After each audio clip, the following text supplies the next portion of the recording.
First thing this morning, calf the cow. Nice little heifer calf. Our mother's giving it a good lick, so all good there. Right, hello everyone. We are back in the T7 again. Doors closed properly. And this is the last time it's ever been going to be this clean. It's going to be for me again, because ever since we got it, it's been parked on the drive because we haven't really had much to do with it. But I'm going to horse some dung out because we've been cleaning out some sheds. So yeah, this is going to be the last time it'll be this clean, but it's got to get dirty, so we just as well use it. Anyway, I'll do in a minute. I'll do a bit of a review of the Superglide because it will be the first time I've ever got a real idea what that's like. So it'll be interesting to see how smooth it rides, especially with a trailer on the back. Okay, so we got the trailer hitched up. It's pretty. Be interesting to see how the 225 compares to the 210 with pulling, but that sticker's kind of annoying, right in the middle of the windscreen. I have to peel that off. I think it's a warning sticker for the axles that stick out.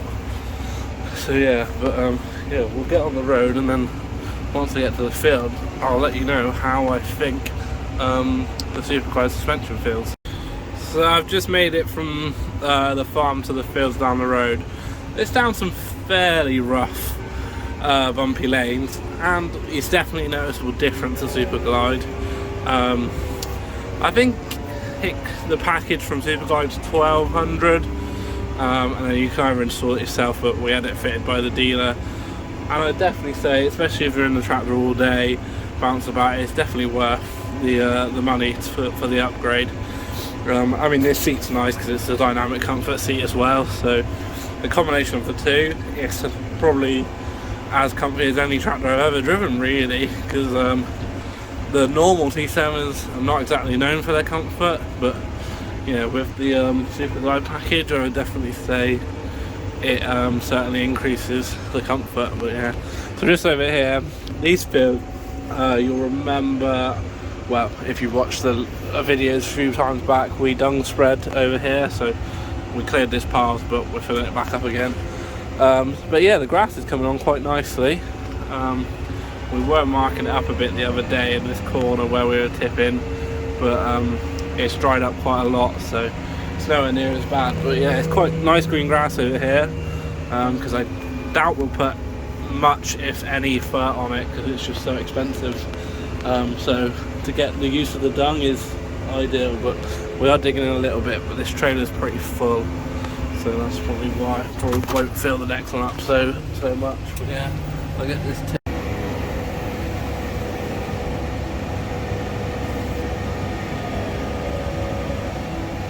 That is that one tipped out.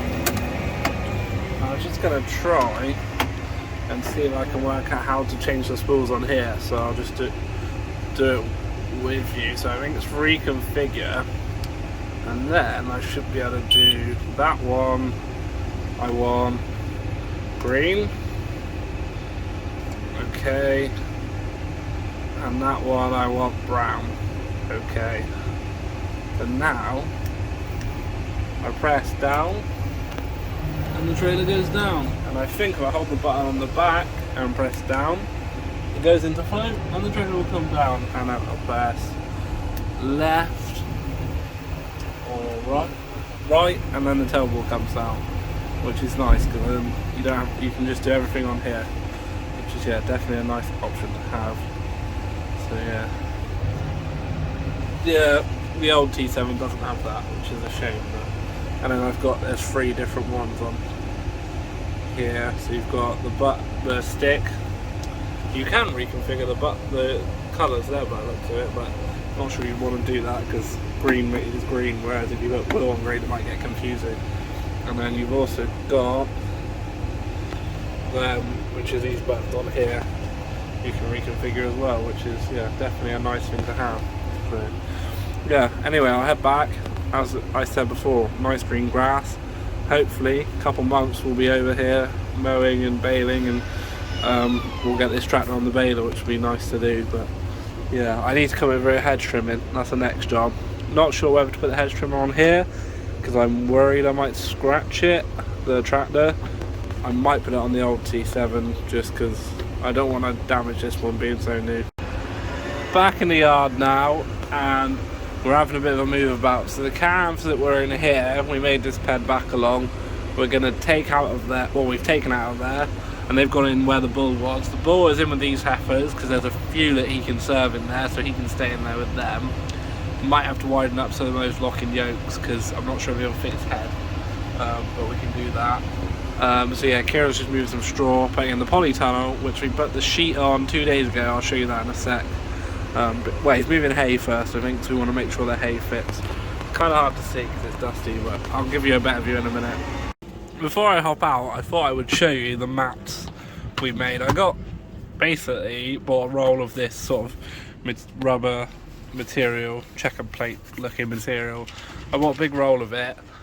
I think it was like 60 quid for 10 meters or something like that. And then we did have carpet mats, but obviously carpet gets dirty, it's hard to clean, so put the carpet on top of the roll and just draw around it, cut it out, and then you get a rubber mat, and they cost like probably £5 a piece, and you can just replace them whenever they do rip occasionally, but this one's quite new. Didn't make this one very long ago, and you can just easily swap them out and wash them. So that's a quick tip for you if you want a rubber mat for cheap, because I know the ones to buy are really expensive. And look how dusty it is already. I think that's going to be the trouble with this colour. It's quite dusty. So here I am in the polytunnel. We put the sheet on 2 days ago, and it's a good job we put it on when we did, because it's been really windy ever since we put it on. Luckily we got it on and secured properly before the wind picked up.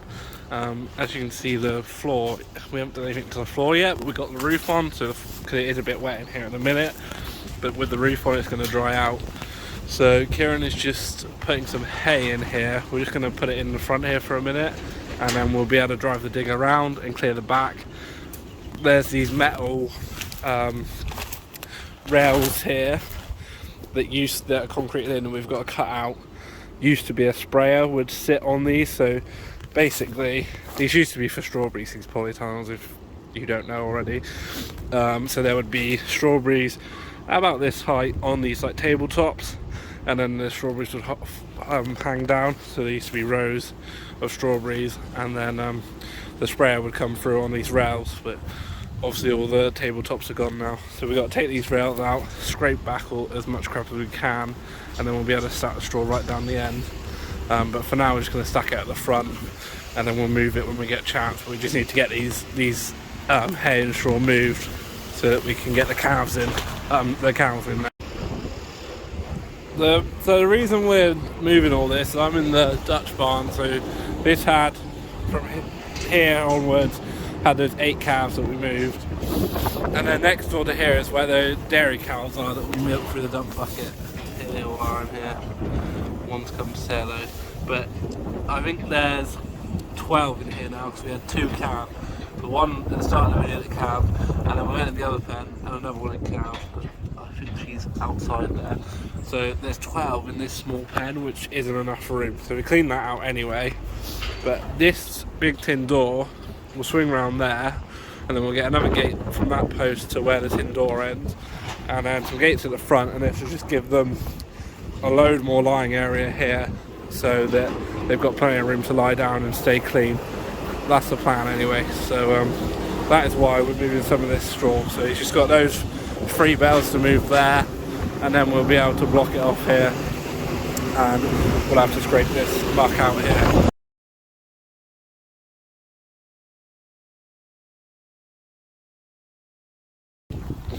Right, we've bodged up this pen. It's a good job we got baler twine, so we've just tied all these gates up as best we can to just give these dairy cows plenty of room. It's really windy though, but might just put some bales up against that gate just to stop the wind coming in. Yeah, so it's over double the room they've got now, so it worked out pretty well. But we've just tied things up for a minute. Got these gates tied up. I'm just going to put a bit more string around. But yeah, it should do for a minute. Give them plenty of room to lie down. So yeah, originally they only had up to there, so it's way more room for them. It'll be a lot better for And then these are the calves. This is the one that you saw this morning. And then the little black one tucked up in the corner out the... She's just cleansing, so that's the afterbirth, that's the bag that the calf is in. So she's just pushing that out, which is good because we need that to come out. Otherwise, if it stays in there, it will start to like rot and it'll make her dirty, it'll make her feel ill. So she's hopefully going to push the rest of that out. So yeah, nice little heifer calf. Well, quite a big heifer calf considering that's her first calver. And then the second calver over there had the little Angus, which isn't very big, but yeah, both healthy calves. This one's hopefully looking to start. So yeah, but these girls seem happy with their new pen, so that's good. Pleased with that, and just gives them a nice lot of room. Just finished stacking the hay and some of the straw in the front of the polytunnel. I've just stuck it in there roughly because, like I said, over the next, well, maybe next week at this rate, we'll hopefully clear all the brambles and stuff, and then we'll be able to stack it right at the back neatly. But for now, there's just those few bales there that I wanted to keep in under cover before. I don't think we're forecasting any rain, but you never know. If I'd left them outside, we probably would have got rain. But I'll just show you quickly how we put or try and explain how we put the sheet on. So basically, it's just one big roll of polythene. Just hop up here, I'll be able to show you. So you just unroll it along the top of the hoops, so it was like this, and then here in the gutter there's pieces of wood, and you just roll it around the wood and then roll it round and bolt it to the edge of the gutter so the rain comes down the sheet and into the gutter. And it's pretty simple to do. The three of us did it quite easily, and it's just quite a cheap way to store straw under cover. So yeah, but we definitely need to get on and clear. Hopefully we might do that one as well, then we'll have room for sheep and calves and straw. But yeah, all these brambles need moving and run away, like I said. So yeah, but at least for now it's under cover and out of the weather. Well, I'm just going to head up and have something to eat because I haven't had any lunch yet, and it is 4:15, so I'm pretty hungry. Luckily I had a late breakfast, but all the cattle are happy, bedded up. The bulls in there, we did move some of them locking yokes to make them wider so he can fit his head through. So he should be alright to fit his head through. Can't see what we did there now because I put straw in the way to stop the wind because it's really windy today. But they're all happy, dairy cattle are happy with plenty of room. The freshly calved ones are happy. So yeah, it's been a good day. 2 new calves, new pens made up. The only bad thing is the tractor's dirty now, but that's what it's here for. So anyway, if you enjoyed the video, please give it a like and subscribe, and I'll see you guys in the next one.